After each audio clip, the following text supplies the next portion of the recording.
Baik,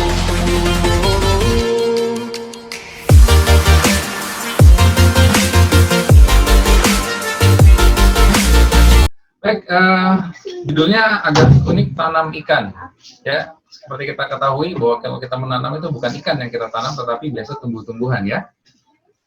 Judul yang saya bawakan ini masih ada hubungannya dengan materi 2 pekan lalu yang saya sampaikan, yaitu tentang hidroponik, yaitu adalah nutrisi tentang makanan sayur-sayuran yang kita tanam sendiri dan kita makan untuk konsumsi kita sehari-hari.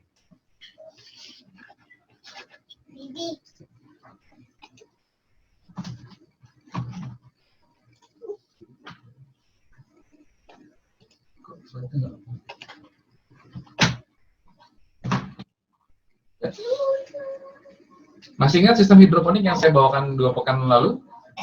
Yang pertama adalah sistemnya tanpa tanah, lalu nutrisi yang lebih terjamin sehingga bisa menghasilkan tanaman yang jauh lebih baik, lebih besar, lalu minim hama karena tidak ditanam di dalam tanah, maka dia minim hama, jadi nggak ketemu cacing di situ, nggak ketemu belalang di situ, nggak ketemu ya hama-hama tanaman tikus lain sebagainya.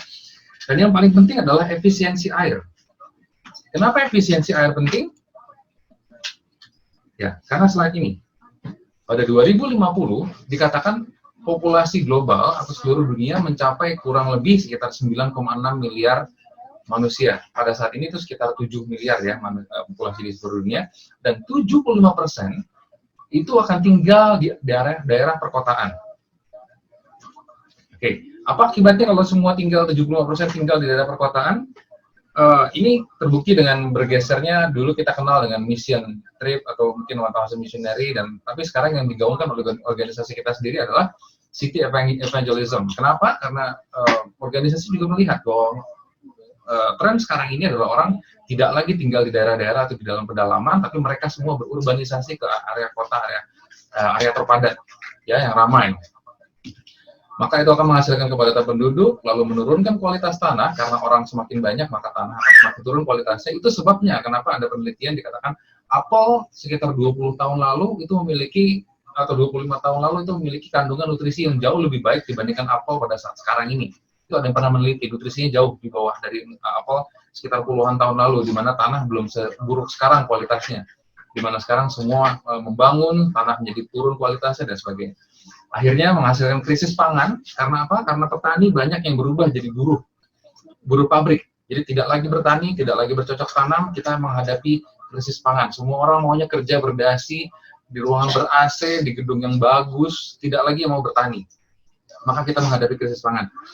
Lalu kelangkaan air.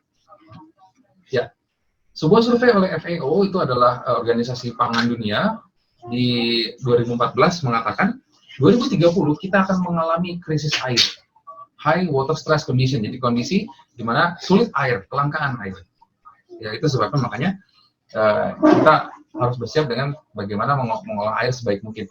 Mungkin ini adalah salah satu bagian dari nubuatan di mana dikatakan air menjadi darah. Ini mungkin salah satu nubuatannya adalah realnya seperti ini. Tapi ya, kita harus bersiap, dikatakan umat Allah harus bersiap ya. Oke, saya mau memperkenalkan hari ini adalah sebuah aquaponik namanya.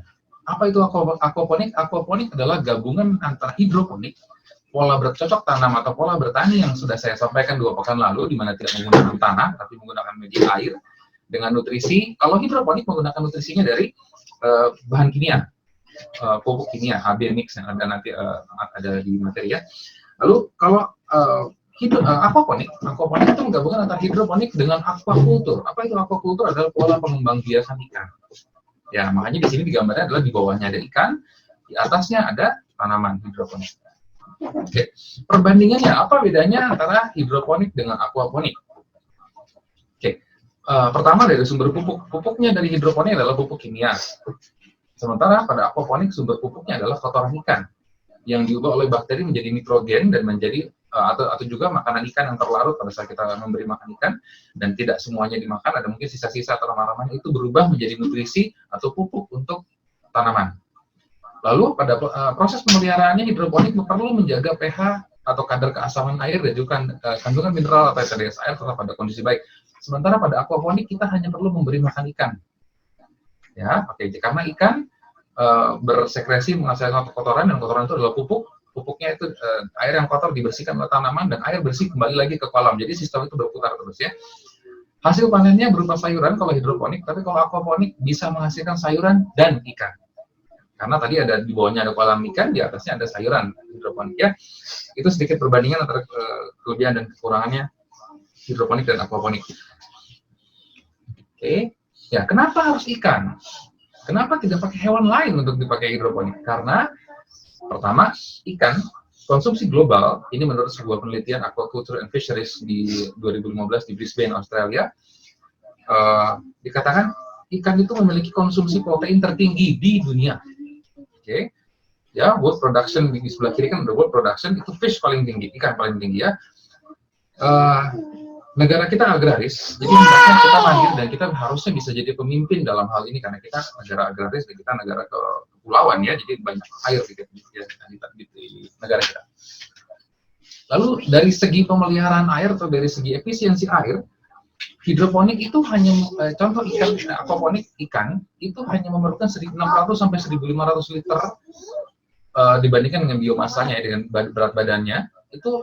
Ikan hanya perlu 1.500 liter, bandingkan dengan kita perlu ayam itu 3.900 liter per tubuhnya, mungkin per konsumsinya per hari ya ini ya, atau mungkin per jumlah ternaknya berapa banyak, itu butuh lebih banyak, apalagi kalau kita sampai pelihara sapi.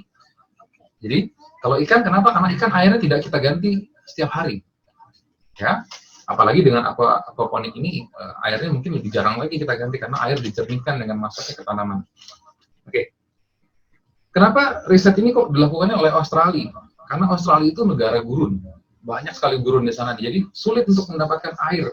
Maka ketika dikasih kesulitan, mereka berusaha bagaimana menghemat air dan bagaimana menggunakan teknologi sebisa mungkin menghemat air atau mengefisienkan penggunaan air. Makanya mereka yang teliti di Australia itu di bawah penelitiannya 2015 di Brisbane, Australia. Nah, ikan sangat minim mengkonsumsi air dibandingkan hewan lain. Bagaimana cara kerja aquaponik? Ya, ini sistemnya. Jadi kita beri makan ikan. Di sini ada saya tunjuk dengan kursor ya. Kita beri makan ikan memakan, lalu mengeluarkan sekresi kotoran, dan kotoran ini akan dibawa oleh pompa masuk ke dalam media tanam hidroponik yang ada di atasnya. Nah, di sini oleh bakteri diubah menjadi nutrisi, menjadi nitrat, ada di sini amonia, nitrat menjadi nutrisi untuk tanaman. Dan tanaman ini juga karena mengambil zat-zat nitrat, zat-zat beracunnya diambil oleh tanaman, maka air dikembalikan lagi ke kolam dalam bentuk H2O bersih. Itu sebabnya aquaponik memerlukan minim sekali pemeliharaan ketika dia sudah mencapai stabilitas atau ekosistem seimbang. Oke, ini ada satu skema lagi yang kurang lebih mirip seperti gambaran yang tadi, hanya ini dalam bentuk yang lebih sederhana. Jadi bedanya adalah tidak ada pompa untuk memompa air ke dalam tanaman, jadi tanamannya langsung diambangkan di air. Ini lebih sederhana, nanti saya kasih lihat contoh realnya ya. Oke. Lalu ini adalah bukti bahwa pemerintah juga sudah mengakui tentang sistem hidroponik dan aquaponik ini, karena setelah lepas pada saat seminar hidroponik yang 2 pekan lalu ditanyakan bahwa ini kok jarang terdengar itu istilah seperti ini, apakah ini resmi, apakah ini sudah diteliti, apakah ini diakui pemerintah. Ini pemerintah Kabupaten Buleleng yang saya dapat salah satunya ya, dia menganjurkan masyarakat untuk melakukan hidroponik atau aquaponik. Dia membandingkan di sini di websitenya ya. Oke, artinya ini juga sudah diakui oleh pemerintah. Bahkan kalau kita cari artikelnya itu Ignatius Jonan saja setelah dia pensiun dia berhidroponik ya. Jadi ini patut kita contoh. Oke, ikan seperti apa yang bisa kita ternak di sistem aquaponik ini? Oke, ya ini ikannya.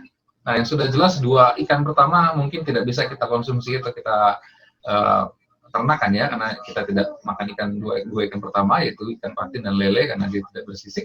Tapi ikan yang lainnya bisa kita konsumsi, betul? Ada ikan-ikan air tawar seperti ikan nila, ikan mas, ikan bawal, ikan gurami. Nah, kalau kita perhatikan di bawah, di situ ada waktu panen. Waktu panennya 4-6 bulan. Jadi kalau ingat materi hidroponik saya lalu, bahwa untuk sayuran itu perlu waktu sekitar 1-3 bulan. Jadi mungkin 2 kali siklus tanaman, maka 1 kali kita panen ikan. Kurang lebih siklusnya seperti itu ya. Jadi mungkin bagi para penggemar fans siput dewa bisa sedikit berhemat karena ikannya ada di halaman sekarang ya. Kalau kita berternak seperti ini. Baik. Nah, sistem aquaponik ini mahal nggak? Seperti biasa, kalau kita ada niat, maka ada jalan. Ini saya screenshot dari Tokopedia. Itu adalah salah satu bentuk yang paling belum keluar ya gambarnya. Kita tunggu sebentar. Jadi ini adalah salah satu screenshot saya di Tokopedia, di mana harganya hanya segitu, antara 110 sampai 200.000. Itu tampilannya adalah budik gambar. Budik gambar itu budidaya ikan dalam ember. Itu mengkombinasi aquaponik tadi dengan sistem yang kedua yang lebih sederhana seperti saya kasih lihat gambarnya. Jadi tanamannya langsung di atas kolam ikannya, dan itu yang ada gambar hatinya di atas kanan itu adalah yang saya coba beli. Jadi saya juga sudah coba sistem seperti ini. Saya baru saya beli dan baru saya coba. Mungkin akan saya bagikan ke jemaat hasilnya nanti seperti apa. Nanti akan saya bagikan videonya. Jadi saya akan buat videonya bagaimana kita mulai, apa yang harus disiapkan, lalu bagaimana caranya, nanti akan saya bagikan lebih detail karena malam hari ini mungkin hanya singkat. Oke, masih ingat skema ini? Ya, ini adalah salah satu sebabnya kenapa saya bawakan materi hidroponik ataupun aquaponik. Kita semua targetnya adalah menjadi vegan. Kenapa menjadi vegan? Karena di surga nanti kita nggak makan binatang. Semuanya setuju kan kita mau masuk surga ya? Kalau tidak setuju dengan masuk surga ya buat apa kita bergereja, betul? Karena tujuan kita sama-sama masuk surga, maka kita harus tahu bahwa di surga itu kita tidak makan binatang. Kita harus menjadi vegan di sana. Latihannya di sini, di dunia ini. Nah, bagaimana kita menjadi vegan? Mungkin kalau langsung atau drastis mungkin akan sulit. Karena kenapa nanti karena seiring berjalannya waktu, sama kelamaan tergoda dan kembali lagi ya memakan hewan lagi ya. Nah, salah satu cara yang cukup efektif adalah kita bertahap. Pertama dari kurangi jumlah kakinya, kaki 4 kita kurangi. Kita sekarang hanya makan yang kaki 2. Nah, setelah kaki 2 kita bisa tahan, kita hanya makan yang tidak berkaki, yaitu ikan. Dan seterusnya sampai kita bisa jadi seorang vegan. Nah, itu sebabnya saya sampaikan bahwa kita harus menjadi seorang vegan. Makanya transisinya dimulai dengan daging yang tidak berkaki langsung dan juga daging yang terakhir diberkati Yesus di dunia ini, yaitu ikan. Kiranya materi yang singkat ini bisa memacu kita untuk mencoba di kita masing-masing. Bisa menjadi sumber penghasilan juga, siapa tahu, tidak ada yang tahu. Mungkin bisa juga jadi sumber pangan kita di kemudian hari di saat kita mulai memasuki masa krisis dan tidak ada air, mungkin sulit air, kita punya cara untuk bisa efisiensi bahan pangan kita. Jadi tetap hidup sehat dengan cara seperti ini. Ingat materi Victory Garden yang saya sampaikan, di mana kita mulai bercocok tanam dari halaman rumah kita sendiri. Terima kasih, Tuhan memberkati kita.